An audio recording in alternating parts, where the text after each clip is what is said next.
반짝반짝 빛나는 잭모닝 1897일차를 시작하겠습니다. 네, 1897일차고요. 48페이지에 전문 투자사 왼쪽에 여기 할 차례예요. 네. 웹밴 참사를 겪고 나서 나는 전문적인 투자 조언이 필요하다는 생각을 하게 되었다. 당시 딜버트 인쇄로 돈이 물밀듯이 들어왔는데 내가 직접 투자자를 알아볼 시간이 없었다. 당연한 말이지만 내 투자 실력을 믿을 수도 없는 노릇이었다. 그때 거래은행인 웰스파고, 웰스파고에서 투자를 대신해 주겠노라고 나를 설득했고 나는 투자금의 절반을 웰스파고에 선택하기로 결심했다. 사실 신탁은 내 돈의 관리와 처분을 믿고 맡긴다는 점에서 올바른 표현은 아니었다. 왜냐하면 나는 은행을 반만 믿었기에 자금의 절반만 맡겼고 나머지 절반은 내가 알아서 투자하고 있었기 때문이다. 웰스파고 전문가들은 참으로 고맙게도 내 돈을 앨런 월드컴 등 결국 파산한 회사나 미국 역사상 가장 큰 회계 부정을 저지른 회사에 투자했다. 전문가라고 나보다 나은 것도 없었다. 나는 은행에서 돈을 모조리 인출했고 이후로는 내 방식대로 인덱스 펀드나 ETF에 주로 투자하고 있다. 전문가에게 맡겼을 때보다 결과가 좋다. 전문가도 별 볼 일 없는 거예요. 그렇죠? 전문 투자가 본인이 스스로 했다는 것이고 그 다음에 폴더로 딜버트를 연재하던 초창기만 해도 플로피 디스크가 널리 사용되었다. 그래서 동료들에게 서류를 건네줄 때 혹시 이상하거나 잘못된 점이 있으면 수정하라고 서류와 함께 플로피 디스크도 함께 주는 일이 흔했다. 문제는 서류와 플로피 디스크를 우아하게 건네줄 방법이 없었다는 점이다. 그래서 캥거루 주머니처럼 생긴 부분을 서류 봉투 앞에 붙여 플로피 디스크를 그 안에 넣어서 줄 수 있도록 해야겠다는 기발한 아이디어를 떠올렸다. 일반 봉투에 캥거루 주머니를 닮은 주머니만 붙이면 되니 추가 생산 비용도 많이 들지 않는데도 쓰임새는 2배로 많을 것이다. 게다가 딜버트가 입는 셔츠 앞에도 주머니가 있으니 연관시켜서 제품을 만들 수도 있겠다는 생각도 들었다. 나는 시제품을 만들어 5분밖에 안 걸렸다. 시제품을 만들어서 나의 저작권 관리사인 유니티드 미디어로 보냈다. 유니티드 미디어가 제품을 생산하고 시장에 내놓으면 될 거라고 생각했다. 하지만 막상 유나이티드 미디어는 저작권 업무가 아닌 상품 디자인과 개발에 대해서는 아는 게 없었다. 내 아이디어가 빗나가는 순간이었다. 폴더루라는 이름은 누군가 사용하는 걸로 알고 있다. 결국 어떤 회사에서 폴더 앞에 디스크 넣는 칸을 달아 판매하기 시작했다. 사업이 잘 됐는지는 나도 모른다. 일단 여러 가지 어떤 그런 무리수 있잖아요. 그런 것들을 이제 얘기를 해주셨는 거예요. 캘린더 특허. 나는 전자 캘린더의 광고를 삽입했다. 사람들에게 유용한 정보를 제공할 수 있으면 좋겠다는 생각을 했다. 캘린더에 입력된 계획을 읽어서 그 내용이 알맞은 판매 정보를 찾아주는 프로그램을 만드는 게 아이디어의 골자였다. 예를 들어 다음 달에 자동차 구입을 계획하는 내용을 입력하면 프로그램이 그 내용을 읽고 해당 지역의 자동차 딜러나 관련 행사 정보를 알려주도록 하는 것이다. 물론 자세한 정보가 필요한 사람만 광고를 클릭하면 된다. 광고는 요즘으로 치면 클라우드 같은 제3자가 관리하므로 판매업자가 캘린더 사용자의 정보를 직접 들여다보는 일은 절대 없도록 해야 했다. 특허는 거절되었다. 다른 이가 먼저 등록한 특허가 있었었는데 캘린더와는 전혀 관계가 없음에도 내 아이디어와 연관이 있다는 게 그 이유였다.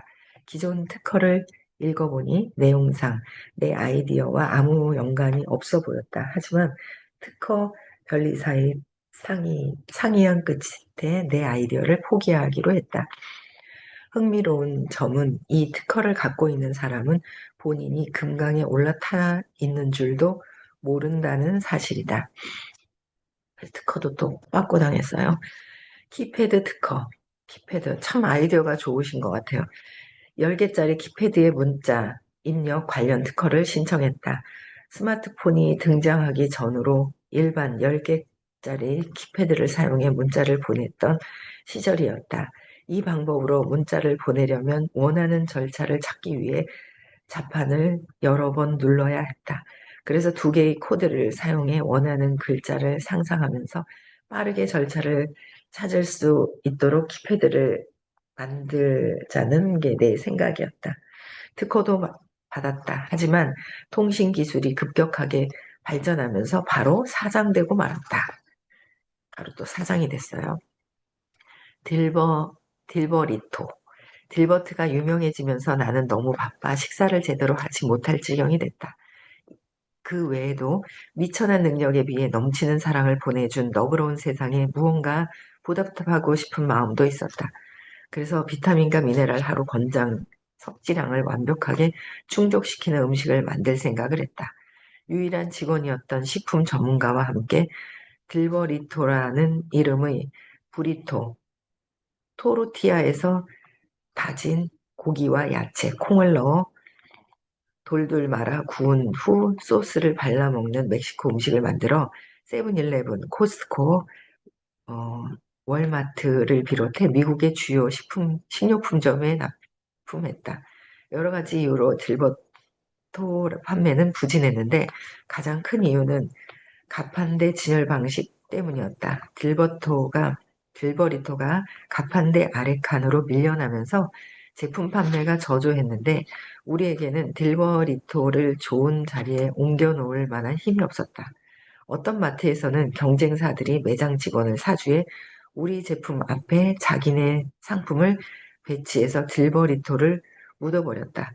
그 바람에 팔리기는커녕 잘 보이지도 않을 정도였다. 경쟁사의 지저분한 수법에 우리에게는 결정타가 되어 돌아왔다.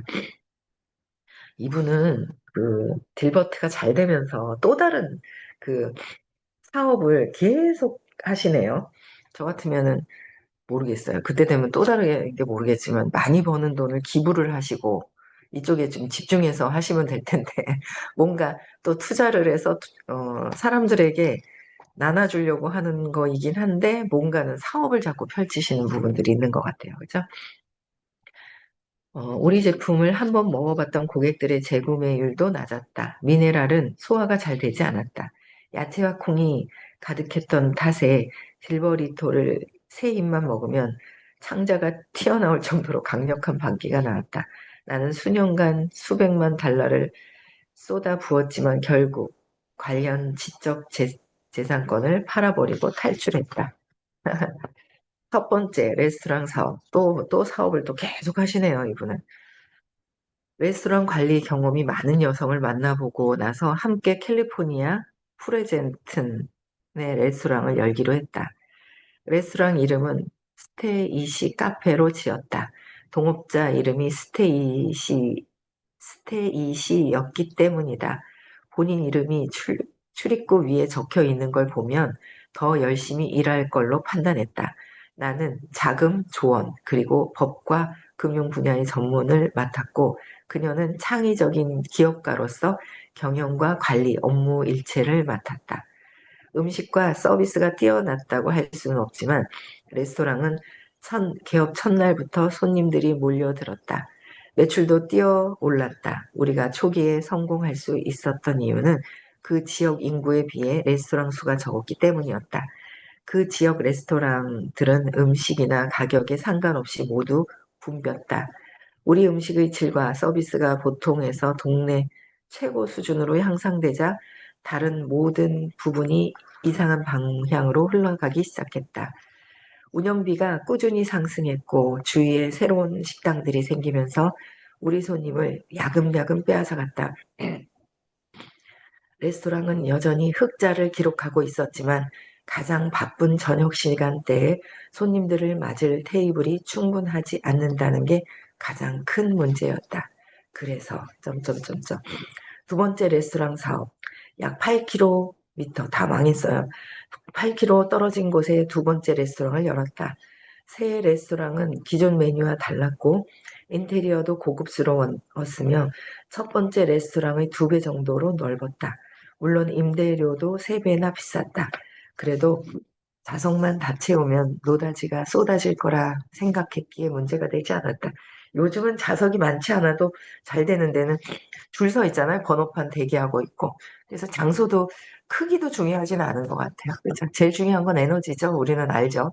에너지가 중요하다라는 거. 근데 첫 번째 레스토랑에도 보면은 이 여자분 이름을 걸어뒀던 거예요. 제가 볼 때는 길버트가 어쨌든 그 만화로 성공을 했는데, 그쵸? 뭐 그런 부분들 좀 제가 볼 때는 잘은 모르지만 사업에 그 미스 같은 게 좀 있는 것 같은 그런 게 있어요. 예. 어, 우리가 생각하지 못했던 부분은 레스토랑이 크다고 손님이 더 많이 들어오는 게 아니라는 사실이었다. 사업은 그저 그랬다. 규모가 반 정도 되는 레스토랑이면 만족할 만한 수준이었다. 설상가상으로 경기가 폭삭 가라앉으면서 주위에 있던 대기업들이 사무실과 매장을 철수시켰다. 야외 좌석은 불어오는 바람과 자동차 소음이 점령해버렸다. 게다가 손님들은 우리 레스토랑의 인테리어가 너무 고급스럽고 가격이 비싸다며 발길을 끊었다. 정말 고급 음식을 원하는 사람들은 샌프란시스코의 레스토랑을 찾아갔다. 그러다가 요식업 종사자로서 최악의 상황을 맞이하고 말았다. 엎어지면 코 닿을 거리에 건물 전체가 식당들로만 가득한 작은 쇼핑몰이 들어선 것이다. 두 번째 레스토랑은 시작부터 출혈을 감수해야 했고 단 한 번도 손익분기점을 넘지 못했다. 그 와중에 첫 번째 레스토랑도 손실을 기록하기 시작했다. 근처에 대형 레스토랑 체인점 두 곳이 문을 열면서 타격을 받았다. 법률 문제도 터져 나오기 시작했다. 소송하기도 하고 당하기도 하면서 연속으로 소송에 휘말렸는데 대부분 말도 안 되는 이유 때문이었다. 합의서에 서명했기 때문에 자세한 내용을 밝힐 수는 없지만 그중에 세 건은 정말 당신도 듣고 나면 구역질 날 정도로 불성사나 불성사나운 일이었다. 손님 때문에 법적 문제가 발생한 적은 한 번도 없었다. 그저 내가 돈이 좀 있으니 뒤에서 내 주머니를 노리는 사람들 때문에 문제가 생겼다는 정도로만 얘기하겠다. 나는 자산을 정리하고 요식업에서 손을 털었다. 레스토랑 사업을 통해 사라진 돈만큼 풍요로운 경험을 했다고 말할 수 있다. 손실로 인해 생활에 어려움을 겪은 정도는 아니었기에 후회하지는 않았다. 자신의 레스토랑에서 식사하는 게 얼마나 근사한 일인지 겪어보지 않은 사람은 모른다. 집에서 먹는 것과는 비교가 안 된다. 모든 실패의 경험 중에서 레스토랑이 가장 즐거웠다. 실패했지만 즐거웠대요. 이걸 읽다 보니까 그 역행자 생각이 나는 거예요. 역행자는 진짜 바라는 거 없이 누군가를 도와줘야 될 사람을 그냥 도와주는 거. 그다음에 기부도 하는 거. 그러다 보니까 이게 돌고 돌아서 이게 잘 되는 거죠. 기부하는 거가 참 중요하구나라는 생각이 들어요. 이분은 자기 돈 많이 번 걸 가지고 투자를 해서 뭔가 사업을 하셨잖아요. 계속 망해요. 그래서 또 볼게요. 만화 그리기 첫 시도. 돈을 가장 많이 준다는 플레이보이지와 뉴요커지의 한 컷짜리 나날을 보낸 것이 내가 전문 만화가로서 처음 해본 일이었다. 만화는 형편없는 수준이었다. 두 잡지사 모두 현명하게도 내 만화를 싫지 않았다. 난, 난자 옷장. 아이에게 특히 다른 사람의 아이에게 사줄 수 있는 선물을 쉽게 고를 수 있도록 도와주는 사이트가 있으면 좋겠다고 생각했다. 자녀가 친구 생일에 가져갈 선물을 고르는 건 골치 아픈 일이다. 그 아이가 그 장난감을 가지고 있을까?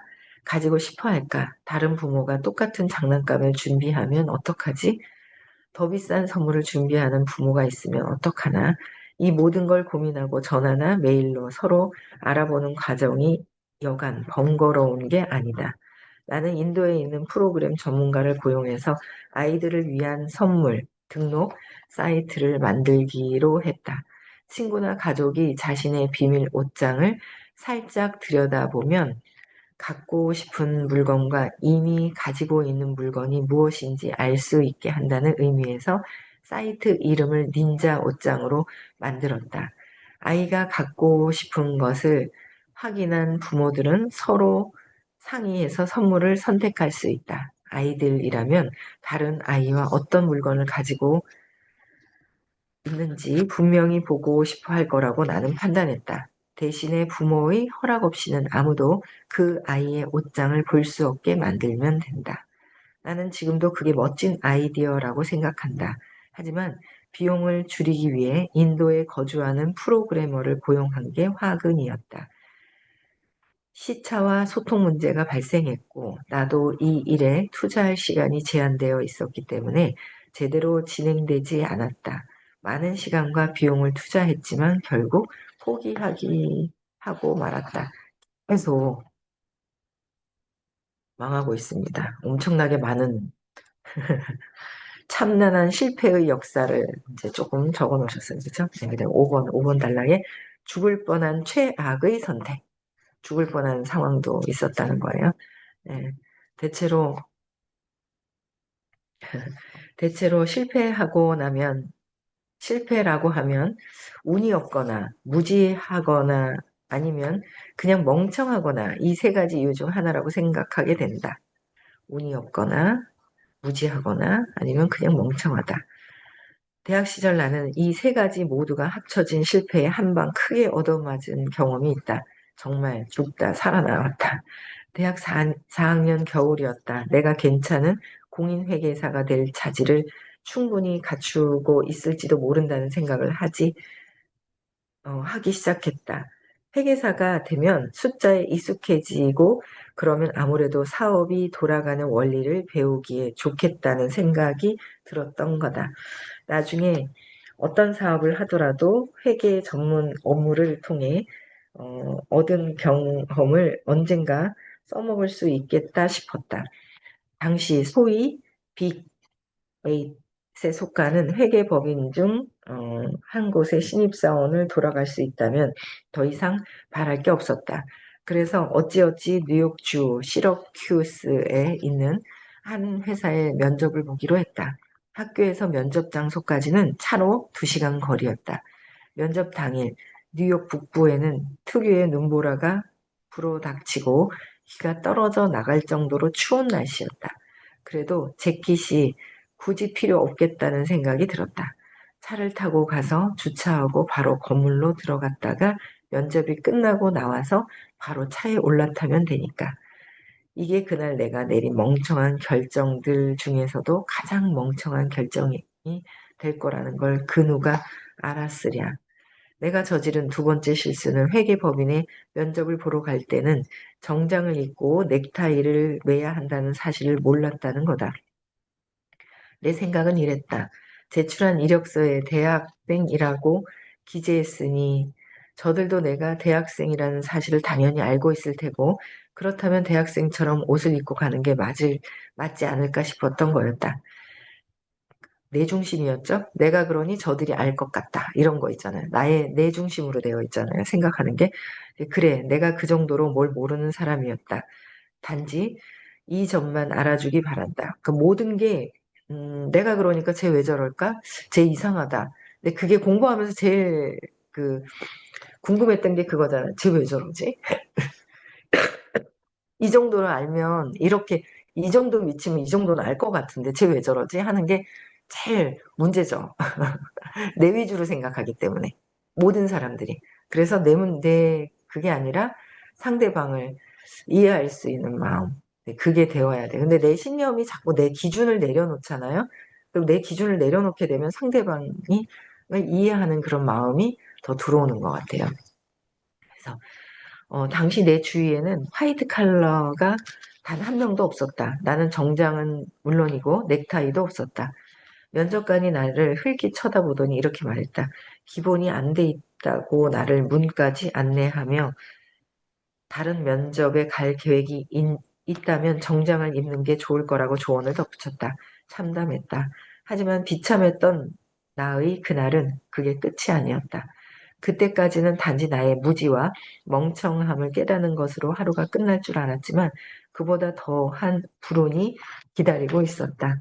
집으로 돌아오는 길에 나는 새로 생긴 고속도로를 타기로 했다. 캐스킬 산맥을 따라 드문드문 자리한 마을 외에는 아무것도 보이지 않는 고속도로. 한창 달리던 중 갑자기 엔진이 덜덜 거리더니 급기야 멈추기 시작했다. 나는 가까스로 차를 도로 한편 눈더미 가까이에 세웠다. 지나가는 차는 한 대도 없었다. 날은 어둑했고 그나마 참을만 하던 기온마저 급격히 떨어져 영하 18도를 밑돌았다. 이야, 영하 18도 상상을 못하겠네요. 요새 한 영상 8도만 돼도 추운데, 그쵸? 영상. 근데 영하 18도예요. 근처에 보이는 인가도 없었다. 하필 이런 날 집에 재킷을 두고 오다니. 당신은 휴대전화도 없을 때였다. 최악의 상황이 벌어졌다. 나는 차 안에서 버틸 수 있는 시간이 많지 않다는 걸 알고 있었다. 엔진이 꺼지자 내부 온도가 떨어지기 시작했다. 그렇다고 왔던 길을 돌아서 뛰어갈 수는 없는 노릇이었다. 마지막으로 눈에 띈 집도 꽤나 멀리 떨어져 있었다. 그렇게 멀리까지 살아서 갈 가능성은 없어 보였다. 가던 방향으로 계속 뛰어가는 수밖에 없었다. 저 앞 도로가 꺾어지는 지점이나 언덕 너머에 집이 있을 수 있다는 희망을 아는 채 결국 나는 뛰기 시작했다. 몇 걸음 옮기자마자 얼음장처럼 차디찬 한기가 몸속으로 들어와 체내에 남아있는 온기마저 빼앗아갔다. 마치 얼음덩어리로 만든 신발을 신고 꽁꽁 얼어붙은 아스팔트 위를 달리는 것만 같았다. 숨을 쉴 때마다 내뿜는 김이 뭉게구름처럼 머리 위로 피어올랐다. 손에 감각이 거의 남아있지 않았다. 다리는 후들거리고 발목은 굳어갔다. 더 이상 무리라는 생각에 달리기를 멈췄다. 계속 달리다가는 추위에 무릎을 꿇고 생을 마감하게 될 것 같았다. 어떻게든 쓰러지지 않고 움직이기 위해 애를 쓰면서 나 자신과 약속했다. 여기서 살아남기만 한다면 저 똥차를 팔아치우고 캘리포니아로 이사해서 다시는 이 망할 눈보라를 보지 않고 살겠노라고. 저쪽 지평선에서 전조등 불빛이 보이기 시작했다. 나는 도로 한가운데 꽁꽁 얼어붙은 호수아비처럼 서서 차량이 멈춰주길 바라며 신호를 보냈다. 낡아빠진 스테이션 외건을 타고 출장을 다니던 신발 업체 외판원 그가 내 목숨을 구해주었다. 몇 달 뒤 스스로 했던 약속을 실행에 옮겼다. 나는 생기가 넘치고 따뜻한 기후에 캘리포니아 북부 편도 항공 티켓을 구매했다. 얼마나 현명한 결정이었는지 모른다. 뉴욕 북부의 눈보라 속에서 얼어 죽다 살아난 경험 덕분에 캘리포니아로 옮겨야겠다는 마음이 생겼으니 실패야 고마워. 덕분에 이제는 밖에서 얼어 죽을 걱정은 하지 않고 살아. 엄청난 실수를 하면서 참 이렇게 커진 거예요. 그쵸? 네. 네. 여기까지 하고요. 실패를 불러들여라. 실패를 견뎌라. 실패의 가치를 인정하라. 실패에서 배울 점을 뽑아 먹어라. 실패를 엄청 많이 했어요. 이런 경험을 또 해야 되는 뭔가 신념이 있는 것 같아요. 제가 볼 때는. 뭔가 어떨 때는 말을 하고 어떨 때는 말도 못하고 막 이러는 어떤 신념이 있지 않을까. 그렇죠. 어떤 신념이 있는지. 네. 어릴 때 이야기가 나오면 찾을 수 있을 것 같은데 어릴 때 이야기는 아직 없는 것 같아요. 네. 실수를 하면서 실패하면서 그 속에서 뭔가 기회를 찾으라는 그런 이야기들이 쭉 있어요. 굉장히 많이 실패를 굉장히 많이 했네요. 네, 여기까지 하고요. 네, 내일 6시에 또 뵙고요. 오늘은 부산에서 수업이 있고요. 토요일 날은 서울이 아니다. 그쵸? 이번 주네요. 그쵸? 문경에서 수업이 있는 날이네요. 그쵸? 네. 문경에서 있습니다. 다음 주는 대구에서 수업이 있고요. 네. 끝나고 명상 있으니까 명상 다 하시고요. 네. 내일 또 뵙겠습니다. 네. 음성어 해제시켜 주시고요. 인사하고 마칠게요.